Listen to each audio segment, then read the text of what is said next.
The highway stretched ahead of me like a ribbon of gray, broken only by the occasional flicker of headlights from cars moving in the opposite direction. I gripped the steering wheel a little tighter than usual, though it wasn't from fear. After 35 years as a CPA, nothing rattled me easily. It was the quarterly reports, the endless spreadsheets, and the soul-draining meetings that left a man tense. But tonight, the tension wasn't work-related. It was the anticipation of coming home. Unresolved. Past 5. My briefcase rested on the passenger seat beside me, filled with reports that could probably wait until tomorrow. My thoughts wandered to a simple pleasure I had been looking forward to. A cold beer, maybe 2, and the quiet hum of the refrigerator in my kitchen. The kind of night where nothing happened, where the house whispered its familiar, comforting rhythm, the creak of the stairs, the soft tick of the wall clock, the gentle buzz of the light fixture in the hallway. But the moment I pulled into my driveway, that sense of normalcy shattered. A silver sedan was parked where mine usually rested. My stomach sank as I recognized the car immediately. Brent, my son. He never came by unannounced, not in 15 years. My mind raced, trying to calculate why he would show up tonight. I paused, briefcase in hand, staring at the front door. The kind of uneasy pause that comes just before a storm, when the wind seems to hold its breath. And then the door swung open. Fermentation. Della. She stood there, her smile stretched unnaturally wide, almost plastic, a mask that didn't quite reach her eyes. Clark, perfect timing. We have something incredible to share. Inertia. Her voice rang with the cheerfulness of a morning show host, but there was something in it, an undercurrent that didn't fit, that made my skin prickle. I stepped inside, setting the briefcase down on the entry table. Presumption. Bluetooth. Brent was seated on the living room couch, his hands clasped tightly between his knees, eyes darting around like a cornered animal. He looked at me, then away, never quite meeting my gaze. I had never seen him like this before, hesitant, defensive, almost guilty. Ensigns. Sexism. The coffee table was a mess. Glossy brochures, spiral-bound booklets, small bottles with labels promising vitality and health, wealth and wellness. It was like a shrine to some New Age gospel I hadn't signed up for. "What's this about?" I asked, my voice tight with suspicion. Shell's Della gestured toward the materials with a flourish, as if unveiling a treasure. "A ground floor opportunity in the wellness industry. Clark, we're talking about building real wealth, multi-level marketing done right. This is your chance to get in early, to secure a future." Sniff. Seals. I moved closer, picking up one of the brochures. The colors were bright, almost blinding, and the before and after photos made me cringe. Ordinary people transformed into radiant, smiling figures, holding products as if they were keys to a new life. Charts promised exponential income growth. Testimonials claimed life-changing results, and diagrams showed a pyramid of opportunity rising toward the sky. "How much are you asking for?" I asked, flipping through the glossy pages with a growing sense of unease. "Timber, 43,000, Della said, as casually as if she had asked me to pick up milk on the way home. "It's an investment in Brent's future, in our future." Mensajes. I looked at Brent. He still wouldn't meet my eyes. My chest tightened with that strange mix of paternal concern and rising anger. Tensions. Semantics. "Let me see the business plan," I said. We moved to the kitchen table where the light was better, the air cooler and more controlled. Della spread the documents in a careful, rehearsed manner, narrating each point with the kind of enthusiasm that could charm a crowd. Revolutionary products, unlimited earning potential, a supportive community. All of it sounded so perfect, so suspicious. Windshield. Put on my reading glasses, the thin silver frame slipping down my nose. I began running the numbers. The compensation structure was immediately revealing. 70% of projected income came from recruiting new distributors, not from selling any actual product. Each distributor had to purchase $3,000 in initial inventory. Fine print buried in the corner showed that only 2% of participants ever saw any profit. I scribbled numbers on my notepad, calculating like a machine. If Brent recruited 6 people, and each of those recruited 6 more, and so on, the model collapsed under its own weight by the 4th or 5th cycle. You'd run out of participants in a single state before any realistic profit was possible. This is a pyramid scheme, I said flatly. Forgiveness. Dismiss. Blaya's smile stiffened, her eyes narrowing, the cheer fading. That's what everyone says about network marketing at first. The people who succeed are the ones who believe. The top 3%, the ones who got in years ago. That's who you have to trust. I tapped the small, buried income disclosure statement on page 14. Look at these numbers, Brent. Do you understand what they're showing? Only a tiny fraction will ever make any money. The rest, they'll lose everything. Is this what you're risking your life savings for? Infections. Brent's hands fidgeted, his gaze still fixed somewhere beyond the room, as if he were trapped behind an invisible wall. His voice came out barely above a whisper. I just wanted to help, Dad. I thought it could be something big, something we could all do together. The rage that had been simmering in me boiled over. My son, my own blood. He had betrayed me before, but now he was playing with our lives, naive, reckless, and dangerous. I took a deep breath, forcing myself to remain calm, because anger alone wasn't enough. I needed clarity.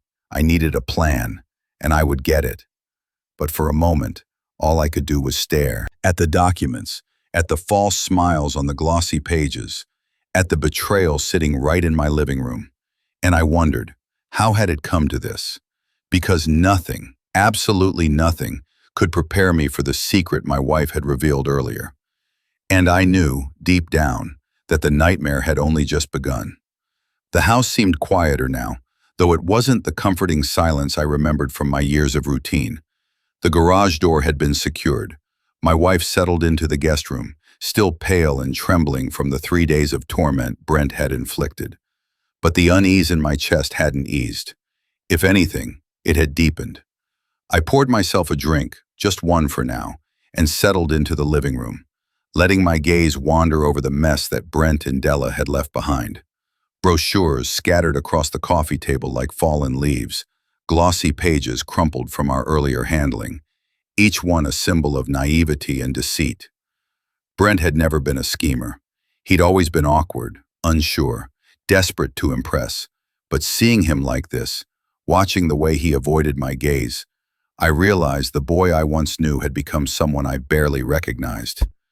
Della didn't seem to notice the tension. She moved around the living room with the practiced grace of someone who knew exactly what they wanted and how to get it. Her hands fluttered over the brochures, tapping the charts, gesturing at photos, narrating the story of their opportunity with a practiced, almost theatrical flair. "Clark, you're missing the bigger picture," she said, her voice syrupy sweet, designed to charm and disarm. "This isn't just about money. It's about empowerment, transformation. You and Brent together, building something meaningful, something lasting. Don't you want that for him? For your family?"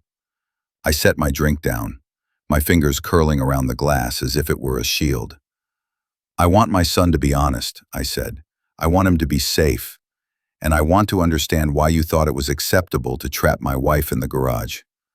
Shimmer, her smile faltered for a microsecond, a tiny crack in the porcelain facade she had so carefully maintained.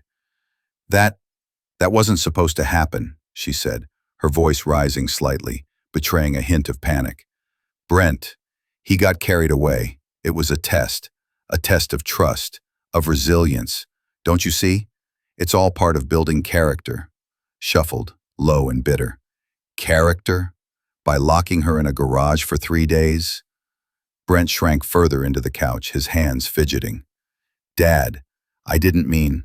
"Didn't mean?" I echoed, my voice rising like a wave ready to crash. "You didn't mean to terrorize your mother? You didn't mean to break her trust, her body, her spirit? Brent, you don't get a pass for mistakes like this." Shuffled closer to him, her hand on his shoulder, a shield against my fury. "Clark, please. This isn't helping anyone. Brent needs your support, not your judgment.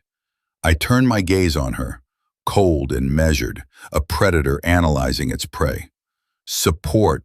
You call this support? I call it manipulation, exploitation. And I'm beginning to see it wasn't just your products that are pyramid-shaped. Her smile returned, sharper this time, edges like knives. You don't understand. This is legitimate. We've been through the numbers, the strategy, the projections. People who succeed believe. Those who fail don't try hard enough. Flipping through the brochure again, flipping through the pages with clinical precision. Each chart, each photo, each testimonial screamed of deception. The income projections were absurd, mathematically impossible. Even a child could see that the numbers relied entirely on an ever-growing pyramid of recruits. And the fine print? I asked, pointing to the tiny paragraph at the bottom of page 14. Only 2% of participants make a profit. The rest lose everything. Brent, do you understand what this says? He looked down, ashamed. His lips pressed into a thin line. He nodded, but it wasn't confidence. It was fear. Fear of me. Fear of Della. Fear of the truth he hadn't wanted to face. Do you even care that you're gambling our savings, our security? I pressed, leaning in, my eyes narrowing. Do you know what it feels like to see someone you love trapped, terrified, because you wanted to play entrepreneur? Brent's shoulders shook, a mixture of guilt and defensiveness. I wanted to help. I wanted to do something big, something we could all be proud of. I pinched the bridge of my nose. Pride. That was the word. That had driven him. That had driven Della.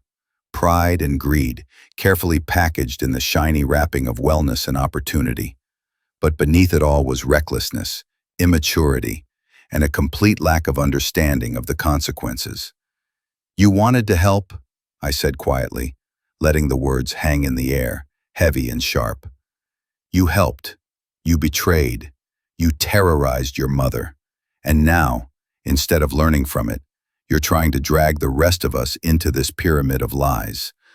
Della interjected, her voice trembling slightly now. Clark, please, you're overreacting. The investment could change everything. We could make so much money. Imagine the possibilities. I shook my head, a slow, deliberate motion. Possibilities? Yes. Possibilities for disaster, debt, and broken trust. That's what you've brought into this house. For a long moment, silence filled the room. Brent avoided my eyes completely, his hands clenching together as if holding himself together. Della's polished demeanor wavered, cracks forming in her facade. And I realized then that my next steps had to be deliberate, calculated. Anger alone wasn't enough. I closed the brochure, sliding it across the table with a force that made them both flinch. You think I don't understand the numbers? You think I don't see the impossibility of it all? This isn't business. This is a trap, a mathematical impossibility designed to lure the desperate. And I'm not letting you, either of you, destroy your lives or anyone else's in the process.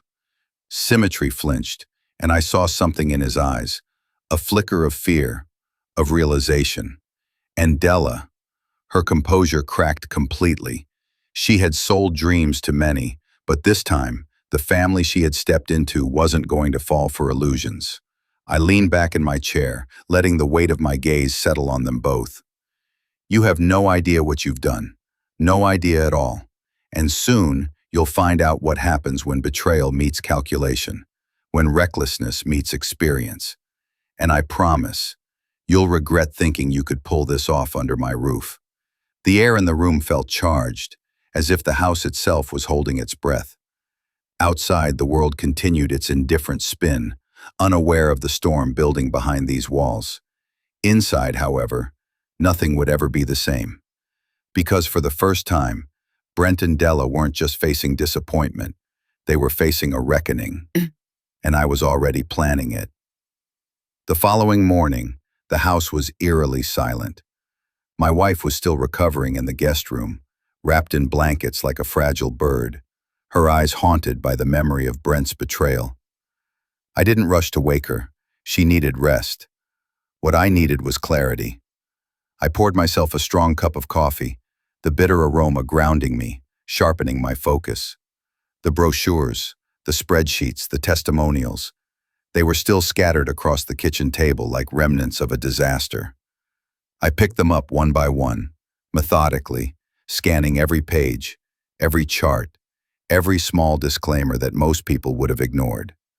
My CPA instincts kicked in, my mind calculating, analyzing, dissecting. At first glance, the opportunity Della had presented seemed plausible. The products were marketed as life-enhancing, backed by glossy images of vibrant, smiling people, the kind of imagery designed to prey on insecurities and aspirations. But the more I looked, the more the cracks became visible. Open the compensation chart. My eyes narrowed as I traced the numbers. 70% of income relied on recruitment, not product sales. Each distributor had to purchase $3,000 in initial inventory to qualify. The fine print, buried on page 14, revealed that fewer than 2% of participants ever made a profit. My mind started running the math. If Brent recruited 6 people, and each of those 6 recruited 6 more, and then those 6 recruited 6 more, the exponential growth required to sustain the model would be astronomical. By the 4th cycle, the population of Florida alone wouldn't be enough to maintain it. By the 5th cycle, the model would collapse completely. I leaned back in my chair, rubbing my temples. A pyramid scheme. It wasn't just a risk, it was mathematically impossible. And yet, Della's charm, her polished explanations, had almost convinced me otherwise, until I saw the numbers. I grabbed my notepad and began calculating, scribbling formulas and notes in a frenzy. Every projection they had shown me fell apart under scrutiny. It was as if I had been handed a beautiful house built on sand, splendid to look at, but utterly uninhabitable. But my anger was not just about the financial danger. It was personal. Brent had not only endangered himself and my wife, but he had also entangled our family in this lie. He had been manipulated, or worse, he had allowed himself to be the manipulator, and it had already caused irreparable damage. The more I thought about it, the more the pieces of the last few days fell into place. The strange late-night calls I had ignored, the missing receipts from our accounts, Brent's secretive behavior over the past months. It was all part of a carefully constructed facade. I remembered the way Della had positioned herself during our confrontation. Her confidence, her practiced smile, the way she had guided Brent with gentle touches and persuasive words. It had all been rehearsed. She had trained him well, conditioned him to obey, to believe. It was disturbing how easily my own son, naive and desperate to prove himself, had fallen into the trap. I spent the rest of the morning combing through every piece of material Della had provided. Product claims, testimonials, charts, recruitment guidelines. I scrutinized everything. And then I did something she hadn't anticipated. I checked their online presence, Weeged websites, social media profiles, YouTube channels. Everything pointed to the same pattern. Claims of overnight success, testimonials from people who appeared suspiciously similar in tone and background, earnings charts that never matched reality. Several investigative articles labeled the company as a potential pyramid scheme, citing legal actions and warnings from regulatory authorities. I printed every article, screenshot every page, saved every piece of evidence. This wasn't just about protecting my family anymore. It was about understanding the scale of the deception. By mid-afternoon, I had a clear picture. Della's operation was built to exploit the hopeful and desperate. It promised wealth, independence, transformation, but delivered only losses, debt, and despair. And my son, my own flesh and blood, had walked willingly into it. But what unsettled me most was the personal betrayal. Brent had chosen this path instead of confiding in me, instead of asking for guidance. He had locked his own mother in a garage, subjected her to fear, pain, and humiliation, all while pursuing this dream. And Della had been the architect, guiding him with calculated precision. I leaned back in my chair, closing my eyes. The coffee had gone cold hours ago, but my mind was ablaze with calculations, strategies, and possibilities. I had always been a planner, a man who saw numbers clearly, who understood the mechanics behind complex systems. Now, I was applying that same precision to something far more personal. The reckoning that Brent and Della were about to face. I mapped out every angle. I considered their finances, their daily routines, their weaknesses. Brent's impulsiveness and Della's arrogance were glaring vulnerabilities. Every misstep they had made, every lie, every manipulation, could be used against them. Realize something crucial. This wasn't just about punishing them.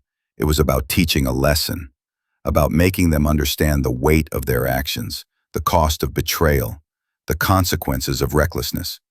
As the sun began to dip below the horizon, casting long shadows across the living room, I felt a cold clarity settle over me. I would not act in anger. I would act in precision. I would dismantle the illusion they had built, exposing them to the harsh reality they had so carelessly ignored. I thought of my wife, still fragile and shaken, and the rage simmered again. But it was tempered by calculation. Every move I made would be deliberate, every step planned. This wasn't a momentary outburst. It was strategy.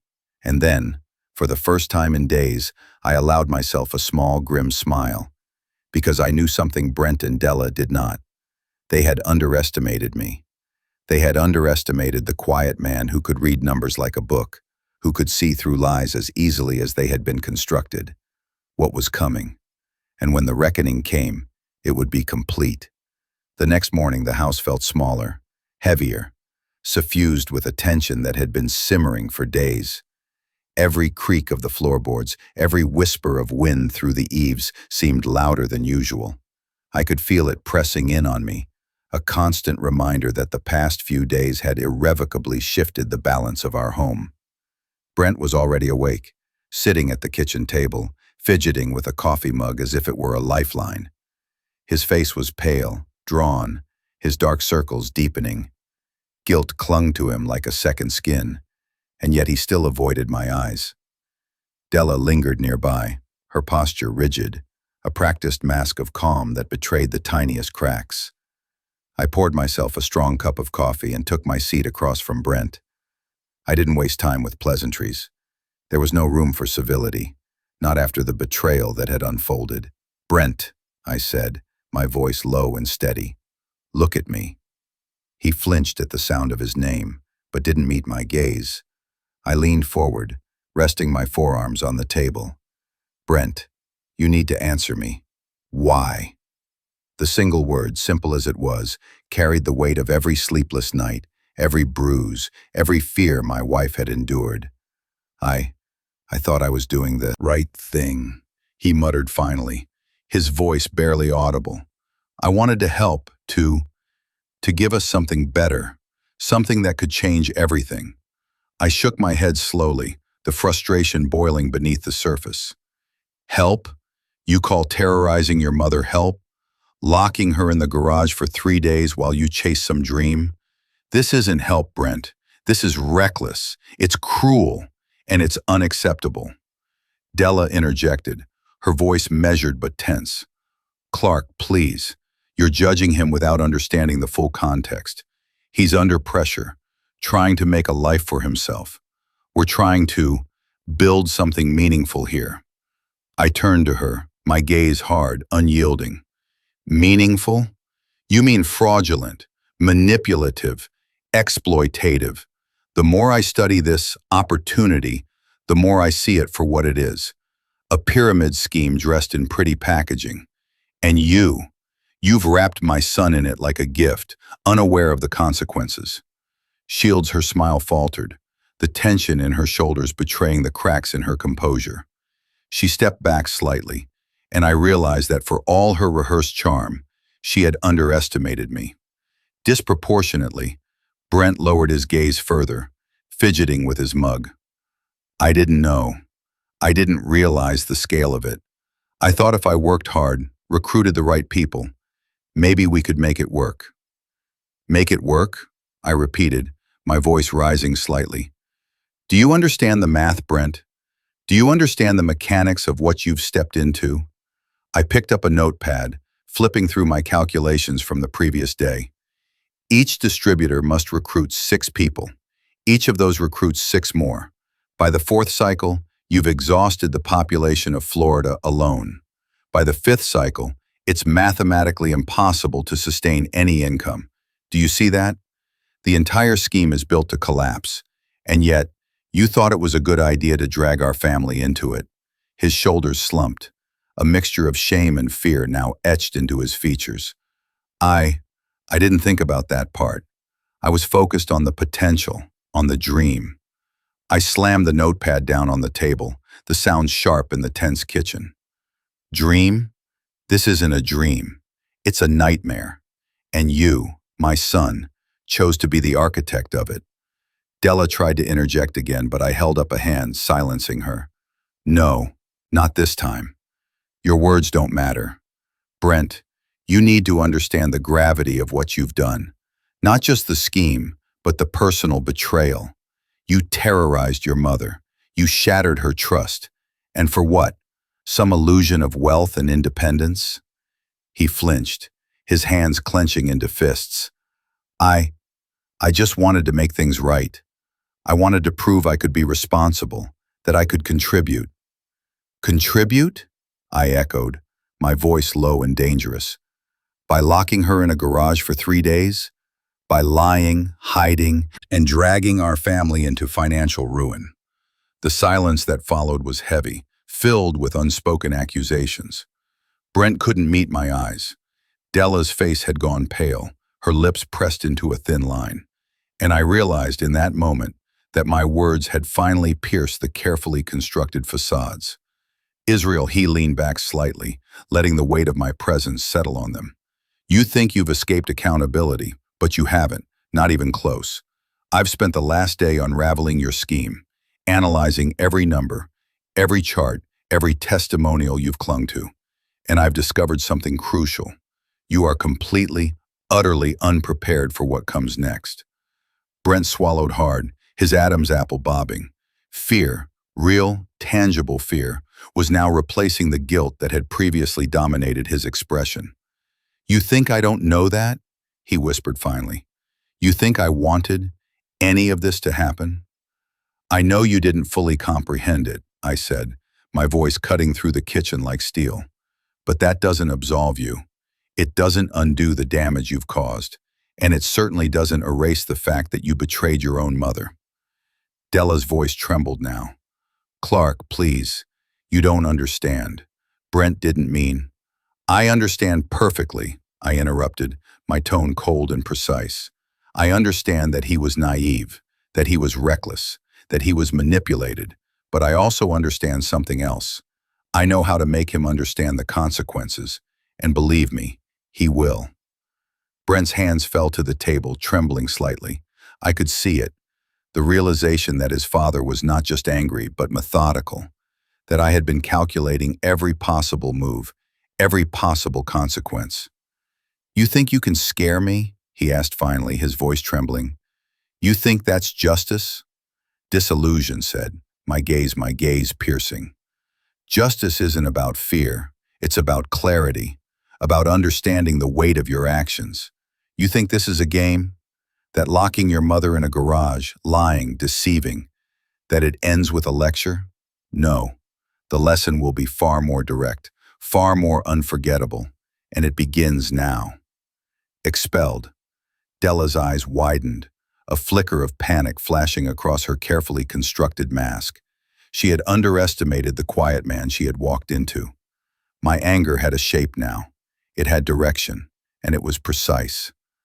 Brent finally lifted his gaze, and for a brief moment I saw the boy I once knew, the frightened, desperate son, buried beneath the layers of arrogance and manipulation.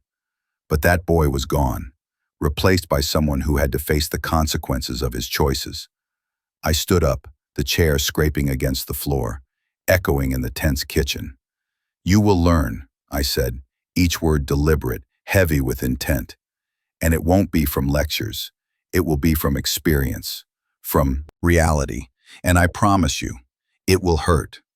The house seemed to exhale, a soft, almost mocking sigh, as if acknowledging that the balance had shifted. For the first time, the power in our home had changed hands. Not through fear, not through persuasion, but through calculation. In that quiet, heavy moment, I began to see the path forward. The path of reckoning, of teaching lessons, of making sure that Brent and Della would never forget the consequences of their actions. Betrayal was one thing, and revenge, careful, calculated, inescapable revenge, was another. And I was ready. I had always believed numbers told the truth. They were immune to sentiment, immune to pleading, immune to the half-truths people wrapped themselves in to sleep at night. Numbers didn't care about who you were. They only cared about what you'd done. That was the advantage I held now. A life spent reducing chaos into balance sheets, turning fog into ledgers. I had a talent for seeing where lines converged, where systems failed. Revenge, I decided, would be no different. It would be a sequence of small, inevitable movements, each one logical, each one surgical, so that by the time Brent and Della realized what had been done to them, it would already be too late to piece their illusions back together. I started with their finances.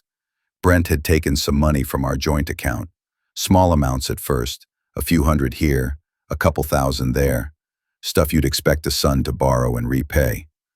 But the withdrawals had accelerated. I traced the transactions, followed the threads. Della had access to an account tied to her business, a nest of shell transfers that funneled into offshore holding companies with friendly-sounding names. It was messy and intentionally opaque. That opacity was their shield. I began to chip away. First, I secured evidence. Meticulous, incontrovertible evidence. Copies of bank statements, screenshots of enrollment pages, audio recordings I'd made of conversations in the living room, printouts of tax forms showing suspicious write-offs. I cataloged everything in an organized, index-numbered binder. No emotion, just facts. Then I applied pressure in ways that would hurt where they least expected it. Reputation, trust, and money. 3 pillars their business depended on. Infections. I picked apart the testimonials they'd relied on like rosary beads. Using a few simple browser searches and a couple of phone calls, I identified a half-dozen of the glowing success stories. They were either paid actors, relatives posing as clients, or people whose success had evaporated when the reality of the costs set in. I left anonymous emails to the local consumer watchdog and a well-trafficked business forum, attaching screenshots and links with neutral, professional language. I did not show myself. I only showed the evidence. Next, I contacted a financial journalist I'd once spoken to at a charity luncheon years ago, an acquaintance with a reputation for exposing scams.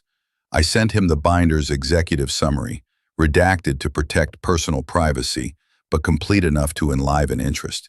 He replied with a single line the next morning, "This is good, I'll dig."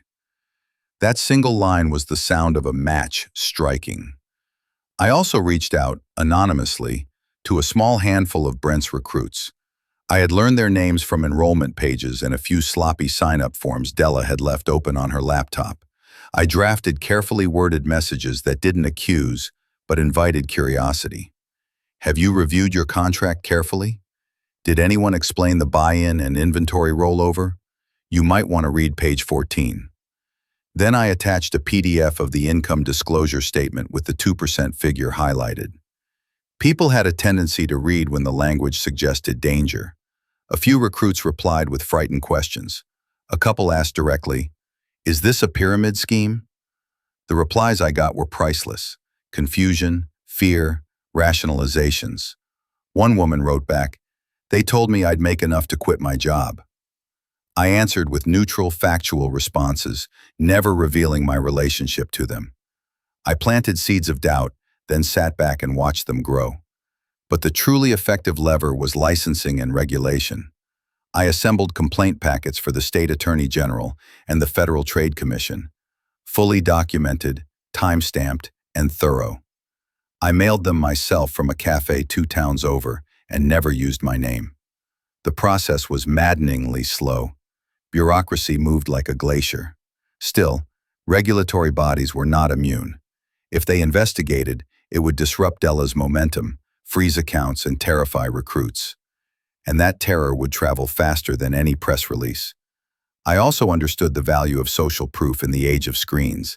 I created a pseudo account on a popular social platform and posted a thread. Testimonials that told the other side of the story.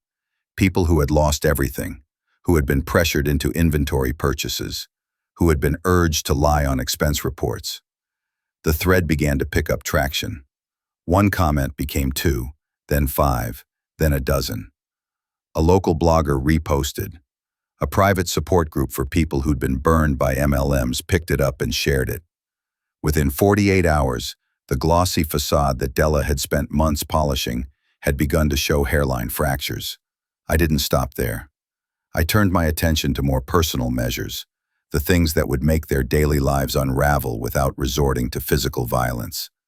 I wanted humiliation and consequences, not bodily harm. I wanted to pry at the soft places of their ego. I made sure Brent was watched, not in a criminal sense, no cameras in bedrooms, no illegal tracking, but by gently ensuring his mistakes wouldn't stay hidden. I compiled a list of his habitual stops, coffee shops, the gym where he sometimes pretended to run miles, the small hardware store he used to buy things for the house. I spoke anonymously to a few owners I already knew, subtly suggesting I might look into their businesses in relation to a piece I was researching. That suggestion, delivered like a whisper, made people pay attention. They began to call Brent back when he failed to settle tabs. He missed a payment to a car detailer. I made sure the detailer called me to complain, and then, with practiced indignation, told Brent's closest colleagues about the unpaid invoice. Rumors spread faster than facts. One unpaid tab became a rumor about fiscal irresponsibility, which became a rumor about theft. Each chalk mark on the wall revealed another crack in his persona. Alla felt each small earthquake more acutely than Brent. She had built her identity, her sense of control, on persuasion and momentum. When that momentum stopped, she tilted. I targeted that.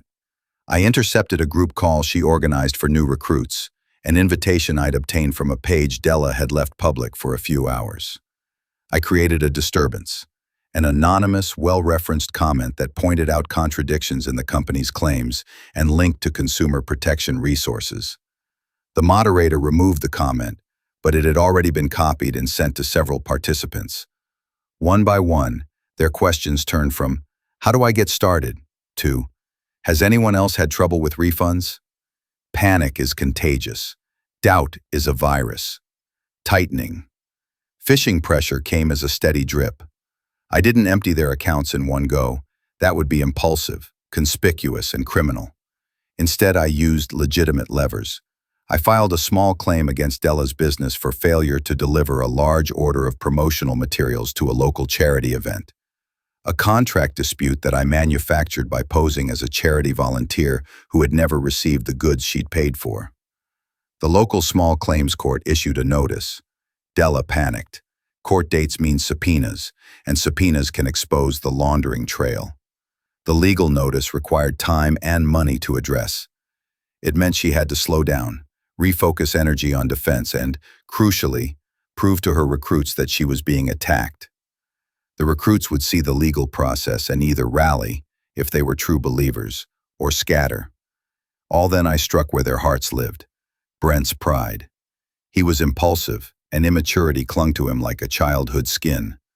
He loved the idea of big gestures. I baited him. I found a way to make him visible in a way that would cost him. Brent had been keen to present as a success story. He posted celebratory photos, vacation snaps staged as recruitment incentives, pictures of new watches and dinners with supposed partners. I posted a cleverly edited response under one of his public posts, one that looked like a friendly inquiry, about the product he'd used in the photo. Tagged a local journalist and an academic who had written about risky business models. I asked, casually, if anyone had verified the claims about the product's efficacy. The comments blew up. Recruiters showed up to defend him, but not in large numbers. Many were quietly deleting posts. His carefully curated image, the one he'd used to recruit others, started to look dishonest. The psychological pressure was my favorite, subtle, surgical, and terribly effective. I arranged for anonymous postcards, no return address, just blunt, typed questions, to be slipped under his door and left on his windshield. "How does it feel to lock your mother in a garage?" one read. Another, "When you buy $3,000 of inventory, who pays for your groceries?" The cards were unsettling, but not actionable. They made Brent look over his shoulder. Fear doesn't need to scream. Sometimes it only needs to rustle. Each measure was small enough to be plausibly deniable, large enough to crack their polished lives. They did not know who was orchestrating the erosion, and that was part of the point. A visible enemy invites retaliation, an invisible one creates paranoia. 2 weeks in, the first real consequence arrived. A recruit, frantic and angry, came to our house. She had driven over 30 miles, money trembling in her voice, demanding a refund for inventory she couldn't afford and pleading for help. She had been convinced by Della to purchase 6 kits, each one priced at $3,000. The woman was sobbing in our kitchen, pressing receipts into my hand. I sat across from her in the same chair I'd used to confront Brent weeks earlier and listened. She told a story I had heard a dozen times in my anonymous messages and forum threads. Loneliness, the promise of belonging, the pressure to achieve. She'd been convinced at a meeting to recruit her sister, her neighbor, her hairdresser, and suddenly the debt had swelled beyond her ability to pay. I felt neither triumph nor pity, only resolve. I directed her toward legal resources, handed her the printed consumer protection notices I'd compiled, and told her quietly that she wasn't alone. When she left, clutching the paperwork like a lifeline, I realized I had done more than ruin a scheme. I had given someone a path out. That same afternoon, Brent found the woman's receipts in the trash. Della had been careless, leaving them in a shopping bag overnight. She had written on them in a looping hand, notes about enrollments and bonuses. Brent stared at the paper as if it were a lit match close to his face. The look he gave me then, equal parts pleading and accusation, was almost human. "You set her up," he spat. I did not respond with confession. I let the silence speak. The seeds I'd planted had begun to sprout on their own. The press interest followed. The journalist I'd contacted published a piece that was careful and damning, citing consumer complaints and quoting anonymous former participants. The article did not name anyone in my family, but it did include a photograph of Della's company's public event with faces blurred. Social media picked it up. A local news station called our name in an unrelated segment, and in the background flashed a headline about pyramid scams. Recruiters began to question their leadership. A wave of withdrawals hit the enrollment website. Refunds were demanded. Money stopped flowing uphill. Mayo fought back. She sent emails to every recruit, claiming we were a smear campaign. She organized emergency calls, offered bonuses, urged loyalty. Her voice over the conference lines was steel and vinegar, a practiced threat to those who dared question her. But the momentum had shifted. Doubt travels faster than conviction. And in a network built on momentum, momentum is everything. Brent's desperation tipped into panic.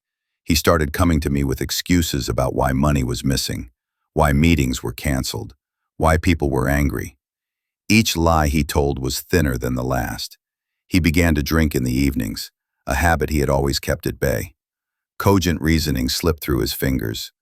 The humiliation was slow and deliberate, like corrosion. Isolation. I watched all this work. The legal notices, the social media threads, the anonymous postcards, the confrontational visitors, coalesce into a pattern that slowly strangled their operations. But revenge, even when calculated, left traces on the avenger. I found myself checking the movement of funds at odd hours, scanning message boards for mentions of their names, watching Della on conference calls like a man observing a chess clock. At night, I lay awake thinking about the physics of harm. Did I go too far? Was there a point of no return? My wife's voice in the darkness, small, hoarse, healing, kept me steady. She'd ask nothing of me beyond safety. Everything I did was, in my mind, an extension of that promise. And then, the final humiliation that I intended to be the hinge of all things occurred, the thing that would make them understand the breadth of their deceit.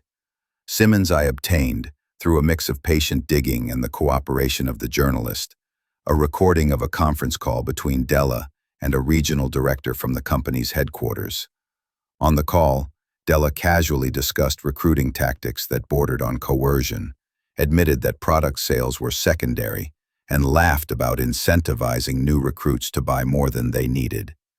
The director offered vague legal cover, a rehearsed line about empowering entrepreneurs, and the call ended with convivial laughter. It was the kind of inside conversation that, when heard by the public, made careers disappear. That night, a local consumer watchdog blog published the audio along with a careful transcript. The comments section combusted. The recruits who had earlier defended Della now read the transcript in stunned silence. Denials turned to panic. The company issued a bland statement promising an investigation. The regional director posted a defensive video about compliance. Della posted a denial so fervent it read like guilt. Brent returned home that night to the sound of his phone buzzing with missed calls and messages. Friends, recruits, family members, all asking the same question. What did she say? He opened the audio link with shaking hands. As the conversation played in the living room, the veneer he had perched on finally cracked. "How could you?" he whispered to me, his voice raw. I gave him no answer. He had one to hear, and now he had to live with it. The arithmetic of consequence had been applied, and the result was cold and precise. Ins followed. They lost more than money. They lost belief. Recruits asked for refunds and threatened legal action. Their coordinator list shrank. Della's confidence, her greatest armor, crumbled into a brittle shell. Brent's phone calls were fewer and more urgent. He was losing people he'd convinced to stand with him, and with each loss his shame curdled into fury. Once, in the kitchen, he slammed a cabinet so hard the plates rattled. For a brief second I watched the son I had raised, fractured and furious, and felt a strange, potent sympathy that I squashed like a spark. There were victories in quiet pockets. The woman who had come to our house filed a consumer complaint and, with the guidance I'd given her, recouped a partial refund. Another recruit decided to go to the press and spoke on the record, detailing the pressure to buy inventory. Those small wins mattered. They were proof that ripples could become waves. Still, I kept my distance. I refused to gloat. This was about accountability, not sport, and the final move was always the hardest, deciding when the lesson was learned and when I had crossed into a place I could not return from. The more I dismantled their world, the more I noticed how much of their lives we had been before they betrayed us. Neighbors at barbecues, faces at holiday dinners. Revenge was not a cleansing fire. It was a mirror, and in it I sometimes glimpsed the man I used to be, principled, measured, but perhaps also capable of cruelty when pushed. While a Thursday morning, a knock came at our door. It was the kind of knock that made my skin tense, formal, legal. Two men stood outside, one in a suit, a court-appointed mediator, the other someone from the company's legal team. They'd come to arrange an emergency arbitration meeting requested by several recruits who wanted refunds and an accounting of how the company had handled money in our region. The mediator's presence meant subpoenas could follow. The legal team's presence meant they were trying to stem damage. Della met them at the door, mascara still fresh from a late-night call. She tried to smile through a mouth that was beginning to tremble. Brent stood behind her, gaunt and hollow-eyed. I watched them, and knew the end game was near. Not necessarily the end of everything. Some wounds heal, some debts are paid, but the end of the illusion that had allowed them to think they could cage people for profit. When the mediation concluded 3 days later, it was a modest victory for the plaintiffs. Partial refunds were agreed upon, and a provisional hold was placed on certain company operations, pending a full investigation. Della's name was on a list of witnesses to be interviewed. Brent's name was on several complaint forms. The legal machinery was slow, but it was irrevocable. Once set in motion, It could not be unspooled with a promise or a smile. Jeff Knight, after the mediator left and the house settled into an exhausted hush, my wife came into the living room. She sat beside me on the couch and took my hand, the smallness of her grip a real and grounding thing. "You were very careful," she said. "Not an accusation, but an observation." "I had to be," I replied. "There was no other way." She pressed her forehead to my shoulder, and in that quiet we both understood something. Revenge had made the world safer for some, but it had not fixed everything. Brent would face consequences that might not make him better. Della might never recover the persona she'd fashioned. And there would be collateral: friends lost, family reputations dented, quiet nights filled with the clack of legal keyboards. Still, as I looked at my wife, the woman who had been caged and had come back, I felt something that could not be measured on a balance sheet. A small, weary vindication. Not of joy, but of purpose. Demolition had tilted. Their pieces were exposed and scattered. The final move, the one that would force momentary, undeniable truth, was waiting. I had one more step in the sequence, a confrontation I had been saving, not for spectacle, but for closure. It would happen in public, under the harsh light of scrutiny. It would be a moment where numbers and facts met faces and excuses. And in that place, I intended to let the arithmetic of their choices speak the loudest. When I went to bed, the house was quieter than it had been in weeks. I slept like someone who had done what was necessary, yet who knew the ledger of consequences rarely balanced neatly. The next morning would bring another hearing, another set of phone calls, another set of small, merciless truths. This was not the end of revenge. Perhaps nothing ever truly ends, but it was a hinge, and as the sun rose, I felt the slow, inexorable motion of the pendulum. The world had corrected itself a fraction. For now, the scales were tipping where they should. The courtroom smelled of coffee and paper, an ordinary human smell that somehow made all the rituals of law feel less grand and more brittle. People shifted in their seats, cheeks flushed from the humidity of too many bodies, phones face down like small sleeping animals. Papers rustled, lawyers whispered. A television camera tucked into a corner blinked silently, its red light a tiny heartbeat that measured the attention of a town. I sighed with my wife than it had been before the ordeal, but steady. She had insisted on coming. "I want to hear it," she had said quietly, "so the words are real." I had wanted her to stay home, to rest, to let me finish what I'd started without dragging her into the spectacle. But she was resolute. If there was to be a public accounting of what had been done, she would face it awake and lucid. The sight of her in the courtroom, pale but upright, made the months of planning and the ache of revenge feel less like an obsession and more like a duty. The mediator arranged the hearing as a public arbitration. It was not a criminal trial, but for many recruits it was the closest thing to justice they could afford. The company's regional representatives were there, attorneys in stiff suits who smiled in a way that never reached their eyes. Della arrived with a different face than the one she used in recruitment videos. Her powder was thick, her shoulders squared, her smile practiced.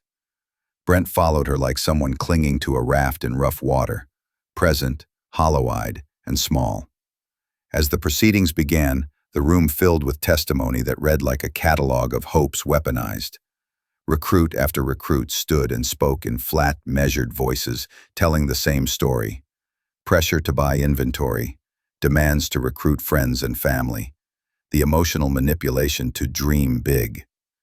They spoke of missed mortgage payments and sold heirlooms, of fights over credit cards, of nights spent sobbing at kitchen tables.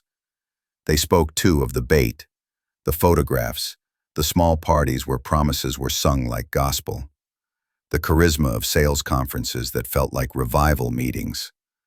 One woman spoke about being told to falsify receipts to claim business expenses.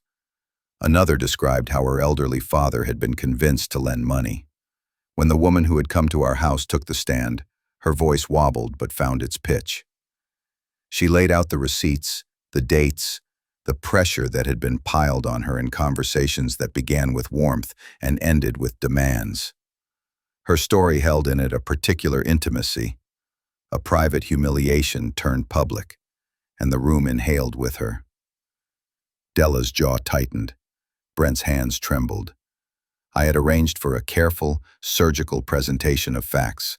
My binder, the thing that had kept my life busy for the last month, sat on the table like an inert weapon. I gave the mediator a concise, unemotional summary. The accounting, irregularities, the promotional materials misrepresenting income, the pattern of coercive recruiting tactics. I laid out the timeline, when funds moved, who had access, and how Della's company used a small constellation of shell accounts to muddy the trail. The mediator nodded, appreciative of clarity, and jotted notes. The moment, midway through the hearing, when the journalist's article and the leaked conference call entered the record. A younger attorney for the company protested, his voice high with the strain of spinning denial. But the audio was there on the laptop, the transcript on paper. You could see conviction falter behind the polished veneer. Della's face, as the call played, was an open ledger of hope evaporating into fear. The laughter that had once sounded convivial on the tape now struck the room as a sort of confession, camaraderie at the expense of others. When it was my turn to speak, I felt the old habit, numbers first always, rise like a tide. I walked the room through the math, the enrollment cycles, the inevitable collapse. I spoke of documents and dates, of bank transfers and timelines. But I also spoke plainly. I told the room, as a man and a father, how I had found my wife in the garage, bruised and broken, how the person who had done it was the son I had raised. I described, without flourish, the way the house smelled after days of being closed, the way fear weighs on a person's sleep. I let the exposure be both statistical and painfully human. When I finished, there was a long silence. It wasn't dramatic, no gasps, no melodrama, just the flattening pause of people grappling with truth. Della's eyes were wet but hard. Brent looked at the floor. I didn't look to them for absolution. I wanted only that the ledger be balanced and the record set straight. The mediator's ruling was measured but decisive. Partial refunds were ordered for those who had been coerced into purchases. Documentation was to be provided for tax deductions and inventory claims, and the local branch's activities were to undergo an independent audit. Subpoenas were mentioned. The company's attorneys spoke of appeals and of due process, and the mediator noted that the investigation would likely widen. It was not an execution. It was a mechanism. But for many recruits, it felt like reprieve. Outside, the cameras clustered as if by instinct, hungry for faces and quotes. Della tried to make a public statement, words of hope and resilience, promises to cooperate with the investigation. But her voice lacked conviction. Brent's name trended, briefly and cruelly, in the small orbit of local commentary. Social media dragged the family into a theater of judgment. Online, strangers offered condemnation in bold, unnuanced strokes. Some offered sympathy, others offered vitriol. It was a new kind of public gaze, sharp, strange, and unforgiving. The weeks after the hearing, the pace of the investigation quickened. The auditor requested access to corporate ledgers. A small federal office sent a letter asking for a deposition. Recruiters who had begun to doubt pulled back from meetings, and some who had previously shown up to defend Della did so less frequently. The company's enrollment site experienced intermittent outages as payment processors received complaints. Money, which had powered the operation, slowed.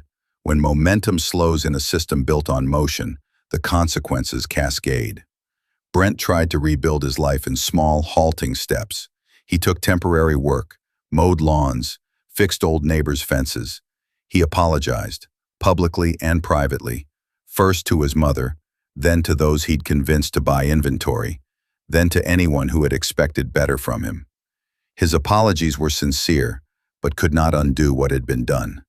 There were restitution plans, small monthly payments from whatever he could earn. He attended counseling sessions we arranged, where the counselor gently pushed him to own his actions and to understand the mechanics of his choices.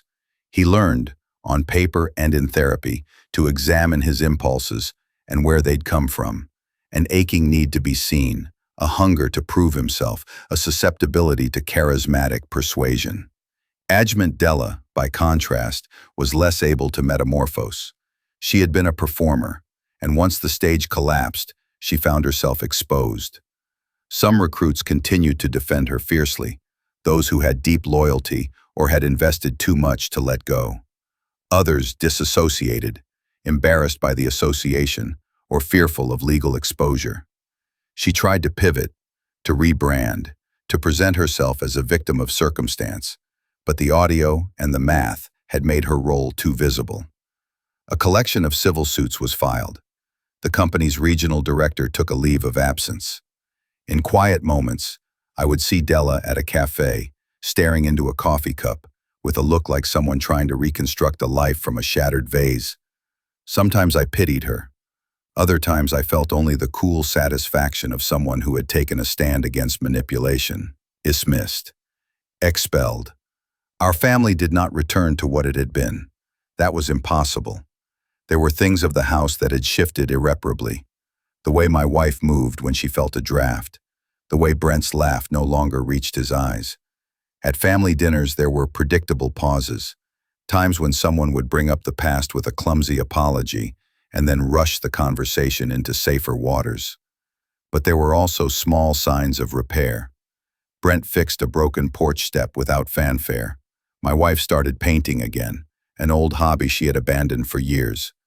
We went on a quiet walk one evening and shared a thermos of coffee, like two weathered conspirators. Those moments were fragile and luminous. Revenge, I discovered, is a strange currency. It buys immediate clarity and often leaves an odd residue. The people who had been harmed received some restitution and a public airing, and for that I felt a measured satisfaction. I had, in my way, righted certain wrongs, but I could not escape the human cost. My methods, though precise and nonviolent, had eroded relationships and reputations beyond my target. I had not physically harmed any of them, yet harm had been done. Emotional, communal, spiritual. There are consequences to crossing someone's life in such a deliberate way, even when you think the cause is righteous. 1+ months after the hearing, Brent asked to speak with me alone. We sat in the garage, the scene of his worst sin and mine of most meticulous planning, surrounded by boxes of tools and the faint smell of motor oil. He looked smaller than I remembered, shoulders hunched as if carrying an invisible pack. "Dad," he began, I wanted to tell you something." He fumbled with a cigarette he wasn't going to light. "I don't excuse what I did. I know I deserve what's come, but I wanted to say I'm sorry, properly, not just the way I said it at the hearing." His voice was raw. "I know you did what you thought was right. I know you wanted to protect Mom. I wanted to tell you He stopped, the words stumbling. I reached across and placed my hand on his, an instinctive gesture. "I know," I said. "I know you're sorry. I know you're trying." He looked at me then, truly looked, like a boy meeting his father's eyes for the first time in years. "Will you ever forgive me?" he asked. Forgiveness is slippery. It is not an event you announce like a verdict. It is a slow accumulation. I thought about the notebooks, the emails, the postcards, the woman in my kitchen. I thought about the mediator's ruling, the refunds, the quiet restoration of some broken lives. I thought about my wife, who had pressed her forehead to my shoulder and said nothing at all. I thought about the ledger and the balance. "I will try," I said finally. "Forgiveness takes time, but I'm willing to try, if you keep trying too, if you continue to make restitution, if you continue to learn." My voice steadied around the edges. He nodded, relief and shame braided together. It was not absolution. It was not a clean slate, but it was the most honest thing either of us could offer in that moment. In the months that followed, the legal machinery ground on. Some recruits settled, Others pursued litigation. The company rebranded and moved operations, as these organizations often do, like an oil spill redirected by currents. New leaders emerged. Some former recruits, wiser and exhausted, began to volunteer with consumer protection groups, counseling others who had been swept up in similar schemes. It was a strange silver lining. People who had been manipulated now helping others avoid the same fate. And me? I returned to ledgers and meetings, the steady clang of a life measured in quarterly reports. Yet the man who once found meaning purely in numbers had shifted in ways, small and stubborn. I was more vigilant now for the human cost behind spreadsheets. I took my wife out to small dinners and let her choose the menu. I fixed the porch step with Brent, and when he finished, we both stood there, wiped our hands on our jeans, and didn't speak for a while. It was enough. Nights, late and soft, when I would sit at the kitchen table with a fresh notepad and write things that had nothing to do with figures or recriminations. I wrote down memories of the boy who had once ridden his bike until the sun went down, of the woman who loved the smell of varnish and paint, of the quiet life we had lived before the schemes and the fury. Those pages were messy and tender and entirely without calculation, an attempt at restoration that no amount of arithmetic could justify, but that the heart demanded. In the end, the story did not have a clean moral. There were small victories and small failures, quiet acts of charity and loud mistakes. The scales had tipped, but the balance was not perfect. I had used my abilities to protect and to punish, and those acts had both healed and harmed. Months after the public hearings, my wife stood at the garage door and looked at Brent, then at me. She did not speak. She offered us a slow, steady nod, the kind that contains both permission and a boundary. It was, in its way, a kind of grace.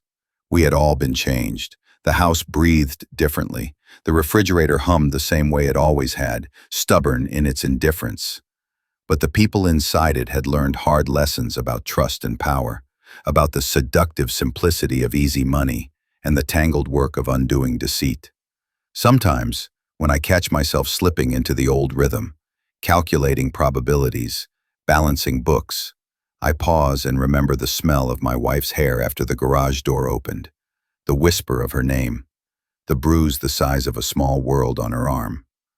I remember the ledger I kept for a month like a scripture. I remember sitting in a courtroom, watching a life unspool. Revenge, I learned, is rarely clean. It leaves traces, on relationships, on reputations, and on the conscience. But there is also a place where restoration is possible, slow and stubborn, built piece by piece.